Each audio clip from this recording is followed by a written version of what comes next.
Hello, my name is Lucas, violin maker in Cremona, and welcome to my workshop. Today we're going to see how to change strings and tune the instrument from a violin maker's point of view. This means I'm going to be focusing less on the tuning. Yes, of course I know that the tuning is the most important part when tuning an instrument, but I'm sure there are many videos that can explain that far better than I can, and there's already much more information about it. Instead, what I want to do is to focus more on the pegs and the bridge, and some things to keep in mind so to avoid some problems. So let's start with some advices for musicians. If you're going to change strings, one of the best things you can do is to put the new package, even empty, of strings under the tailpiece before start changing them. As you can see, the fine tuner is made out of a hard material, so if the bridge falls, this area here is going to dig a hole inside the wood. It's not going to be very deep probably the first time, but still might get worse over time and still might be risking to crack the instrument. So as I said, just by putting something like the package where the strings come, you are going to stop this from happening. Another tip for musicians would be to be changing the strings by one instead of removing them all at the same time, exactly to prevent the bridge from falling, and not only that, if not the sound post from falling, which is a cylinder made of two screw sets inside the violin that connects the top to the back. If the instrument has not a proper setup, or maybe it hasn't been done for quite some time, maybe the sound post doesn't fit perfectly between the top and the back, which means that by releasing the pressure that the strings are making on the bridge and then on the top, you might risk the sound post from falling. Even though I just said that you shouldn't remove all the strings at the same time, I'm going to show you how to do it with this violin that doesn't have any strings at the moment. Mainly because that way it's easier to show all the things that will happen to the instrument, to the bridge, to the pegs, and etc. And mainly because it's what I have to do for work. Let's just start talking about the pegs and the saddle.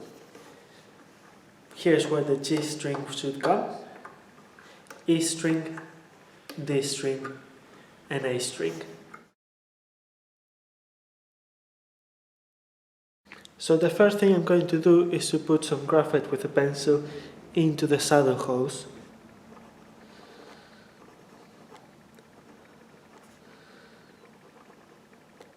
This is going to help the string's life to last longer.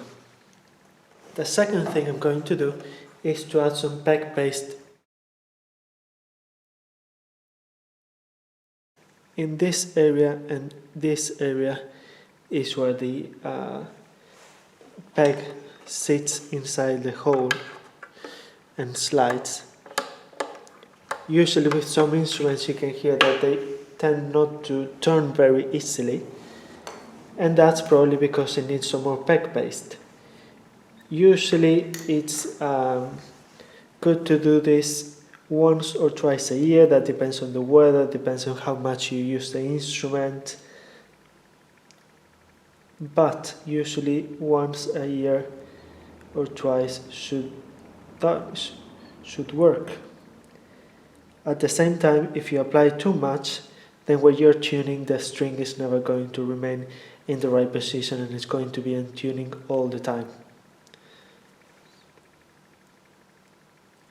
So we should do this for all 4 pegs.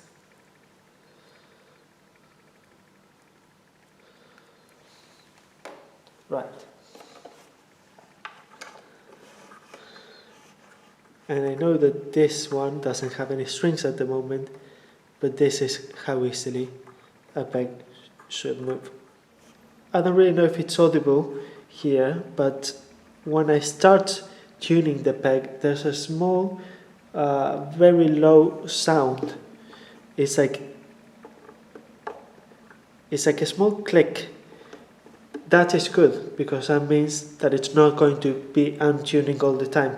It means that the peg is locked where it is, it's blocked, but once I start moving, it moves very easily, very freely. Let's start now talking about the bridge. The center of the bridge should match with the center in width of the instrument, as well as it should be aligned with the fingerboard. Looking at the bridge from the side, its position in most instruments corresponds to the internal line of the F hole. And at the same time, it's very important that this side, which is where the tailpiece will come, is 90 degrees with the top.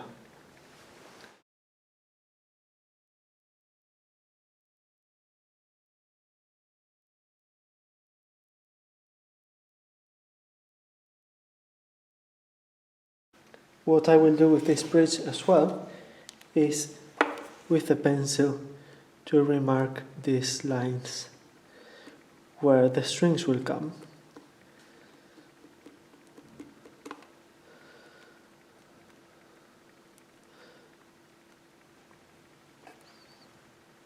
The first thing I'm going to do now is to start putting the G and the D string on the pegs. As you can see, I already positioned the plastic bag here, and I'm preparing the G and the E.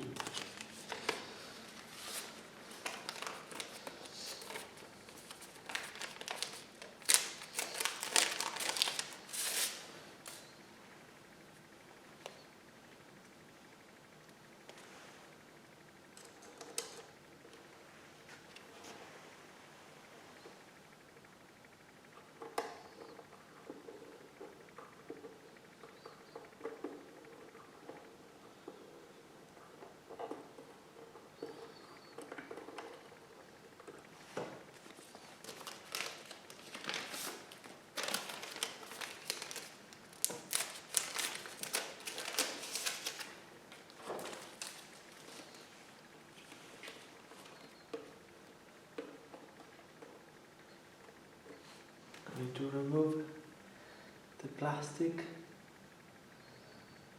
as I don't want it from this E string. And I don't want the plastic on the E string because I already have the parchment, I believe it's called parchment in English, on the bridge here. So that plastic on the E string at this point, the only thing that could do is to make the instrument buzz. So now I'm going to position the E string.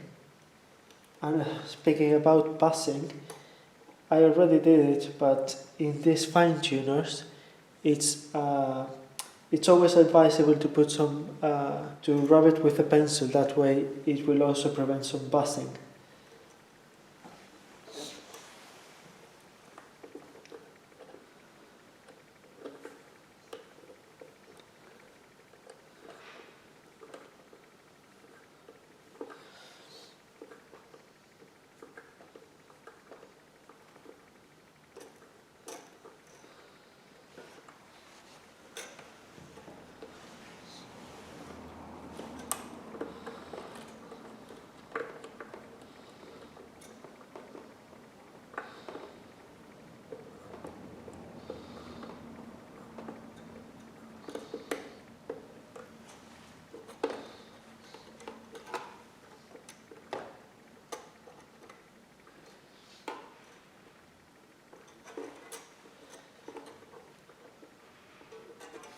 So now that I feel that they're a bit tight, but not much, I'm going to put the bridge back.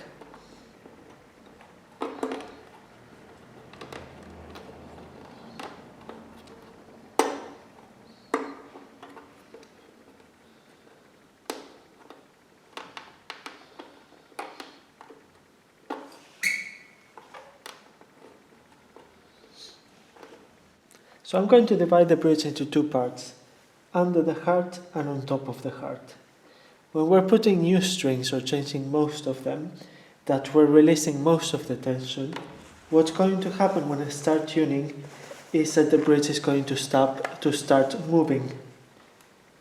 And as I said, it's important that here it's always 90 degrees.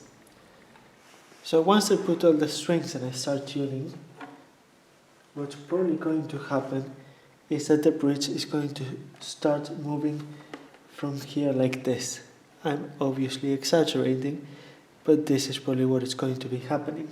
When I start applying some tension in this direction, so it's going to be doing this.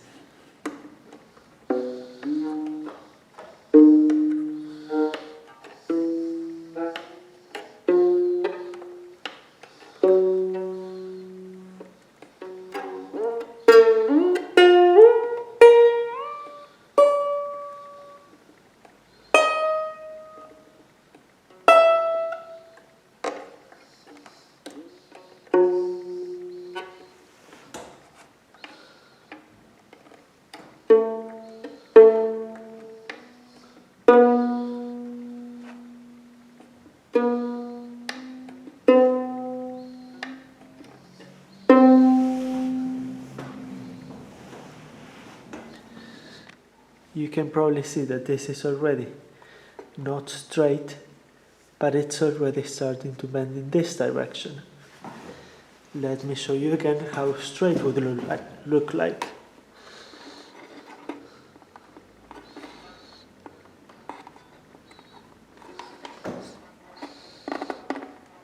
This is how the straight one would look like.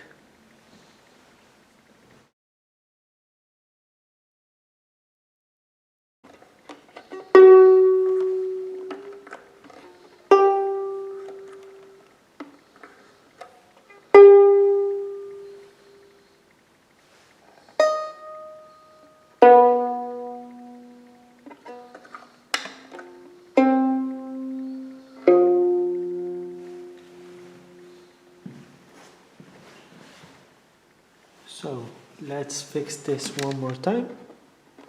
Again, I'm holding the bridge mainly from here, under the heart. And now that I'm only like one tone behind, around one tone behind, when I start tuning, as now there's pressure, the bridge is going to start moving from this part. So let's say from the part that's on top of the heart, or from where the heart starts.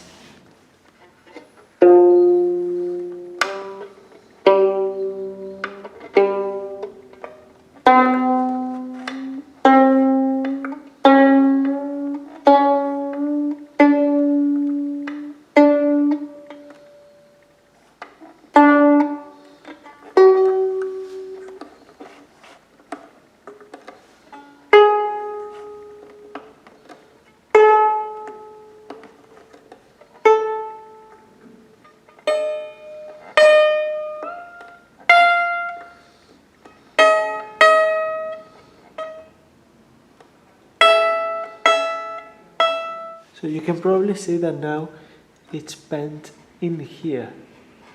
So what I'm going to do to fix this is I'm going to get the bridge, but now from this area I'm going to push back.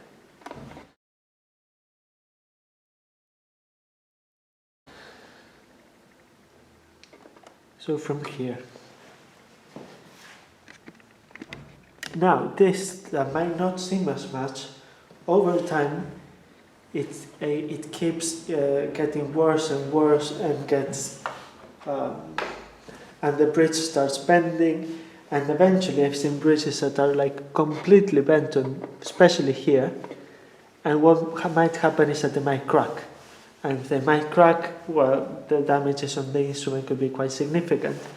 As I said before, not only you will need a new bridge, but if not, that eventually this might fall and dig with quite some pressure into the top and damage the instrument, which might create some cracks, as well as obviously when this is not straight, the sound you will be losing, the sound potential you will be losing on your instrument is really, really, really important. The bridge positioning the bridge right angle, it's going to make a huge difference on the sound.